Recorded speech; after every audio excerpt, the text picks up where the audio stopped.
इथं लावून देत नाही पण आपल्याला इकडे पाहावं लागेल सर तो मुश्किल ते पण दिसत इकडे पाहायचं इकडे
पाहायचं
प्रथमतः इथे बाजूला एक छोटा हॉल होता, पण काही कारणामुळे ती जमीन आपल्याला सोलर प्रोजेक्ट गव्हर्नमेंटला द्यायला लागली.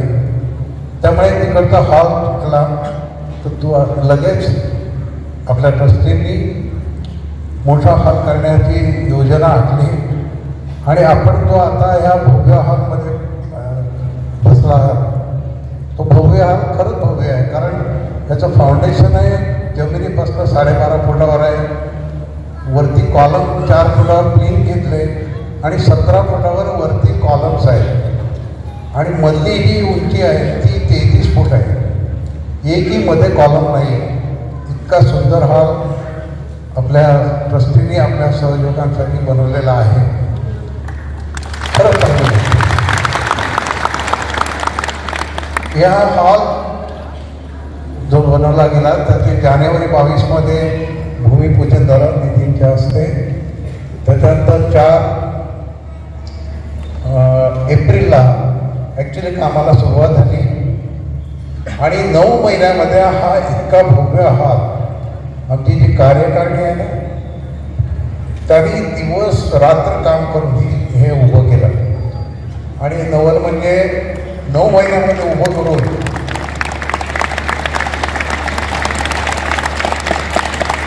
श्री माताजीच्या 100व्या वर्ष याच्यामध्ये कल्पना दिदीच्या हस्ते दी लाईफ इटर्नल ट्रस्ट यांनी हा भव्य हॉल जगासाठी दिला, सर्व सहयोगांसाठी दिला. कारण श्री माताजीने सांगितलेलं आहे की ह्या अरडगावमध्ये ह्या आश्रमामध्ये जगातल्या सर्व सहयोगांना आज नाही तर उद्या यावं लागणार आहे. ही एकादश रुद्राची जागा आहे. तर ह्या हॉल जेव्हा झाला त्याच्यानंतरही आपल्याला अप्रोच रोड नव्हता. तो अप्रोच रोड आता हा जो नवीन आपण आलात तो रोड बनवला गेला. पूर्वी इकडे ह्या माझ्या डाव्या बाजूला होता, उजव्या बाजूला होता, अत्यंत छोटा आणि खराब रोड होता. नवीन रोड बनवला गेला.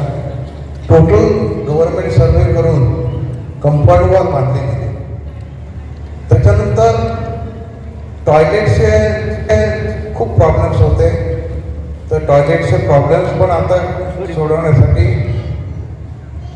20 लेडीज जेंट्स संडास बाथरूम अशा भव्य ग्राउंड+1 फ्लोअरचं काम चालू केलेलं आहे.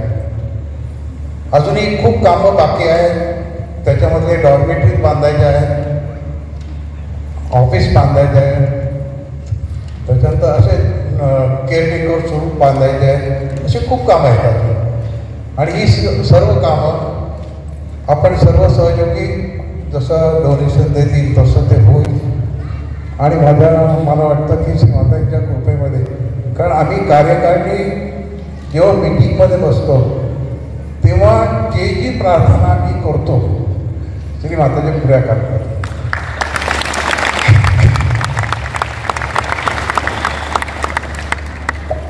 तर यामध्ये आपण आता ज्या रोड बघितला ही जमीनही खारी जमीन आहे. आणि या खाऱ्या जमिनीमध्ये जी विहीर आहे ना त्याला पण पाणी जे आहे ते खारं येतं, टोटली खारं येतं. आणि श्री मातांनी सांगितलेलं आहे, आपण लेक्चरमध्ये ऐकलं असेल, की हे जे पाणी आहे विहिरीचं हे समुद्राचं पाणी आहे. त्यामुळे आपण इथे मीठ पाणी करतो त्याला मीठ अजिबात वापरत नाही. आणि खूप चांगल्या प्रकारे आपलं क्लिअरन्स या मीठ पाण्यामध्ये म्हणजे या विहिरीचं पाणी आहे त्याच्यामुळे होतं. पण त्याच्यामुळे ही जमीन खाली असल्यामुळे सर्व झाडं येत नाही. तरी पण आपण आता जवळ 250 नारळाची झाडं लावले, बाकी पण खूप झाडं लावलेली आहेत. तेव्हा सर्व सहयोगांसाठी उत्तम असं कार्य ही कार्यकारिणी करत आहे दी लाईफ इटर्नल ट्रस्टच्या अंडर. तेव्हा ह्या कार्यक्रमामध्ये आपण आलेलं आहे. आपल्याला विनंती आहे की आपण आपल्याला जसे जमेल तसं ह्या प्रोजेक्टसाठी मदत करावी. इतकं बोलून मी थांबतो. जय श्री माताजी.